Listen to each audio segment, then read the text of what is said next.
আর কিছু ছিল না টেবিলটা ভরাবার জন্য? হ্যাঁ, টেবিলের জায়গা ছোট হয়ে গেল তো। আর কিছু নেই আইটেম? হ্যাঁ, তাতেও তো হয় না।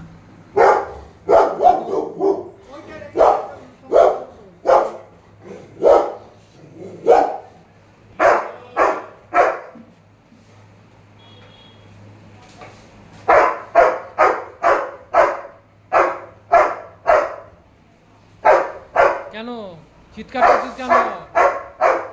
আরে উচ্ছে সিদ্ধ? এটা কি সিদ্ধ? আলু সিদ্ধ?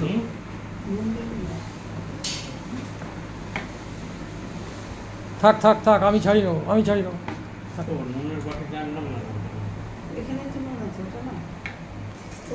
ছাড়িয়ে না, শক্ত।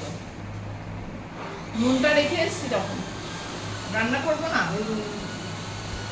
এই উচ্ছে আলু সিদ্ধ, এইটা হচ্ছে জল ঢালা ভাত, আমার আর মায়ের জল ঢালা ভাত। তাতে যে একটু আলু সিদ্ধ, কালকে রাতের আলু সিদ্ধ ছিল, সেটাই নিয়ে নিলাম আমরা। তুমি খাবে পেঁয়াজ?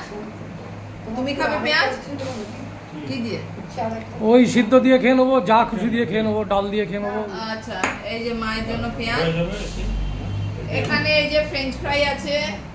দাদার তো পেট খারাপ, দাদা হয়তো খেতে পারবে না, কারণ আমাকেই মনে হয় খেতে হবে লাস্টে। এটা হচ্ছে পাবদা মাছের মৌরি বাটার ঝোল, মৌরি বাটা দিয়ে পাবদা মাছ। তার মানে মৌরি বাটা মানে এই নয় যে 500 মৌরি বেটে দিয়ে দেওয়া হয়েছে, তাই তো?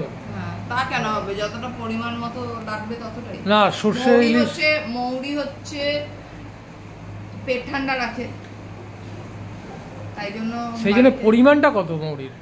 আমার তো কালকে তুমি এক কাজ করবে, একটা ওজনদারি এনে দেবে। না না, পোস্ত বাটা হলে যেমন পোস্তর পরিমাণটা পোস্তই থাকে। হ্যাঁ, এবার যে যেরকম ভাবে আমি সর্ষে ইলিশে যেমন সর্ষেটা ভালোই থাকে, তেমন ভালোই থাকে মানে যতটা চামচ মৌরি দিয়েছে আমার এই এই উত্তরটা আমি এতক্ষণে শুনতে চাইছিলাম যে মৌরি 1 চামচ। না, এবার ওকে বলবো 5 চামচে 1 চামচ মৌরি, ও 2 চামচে 1 চামচই ভাববে। তাহলে সেই না, আমি বলতে তাহলে এটা মৌরি না। চলো তারপর তাহলে এটা কি? এটা এমনি ঝোল, এমনি ঝোল, এমনি তো ঝোল হয় না। পাবদার ঝোল। কিসে দিয়ে? কিসে দিয়ে? সর্ষের তেল দিয়ে। সরষের তেল তো 1 কিলো নেই তোমার ভাষা। তাহলে ওই সেরকম নুন দিয়ে ঝোল। পটল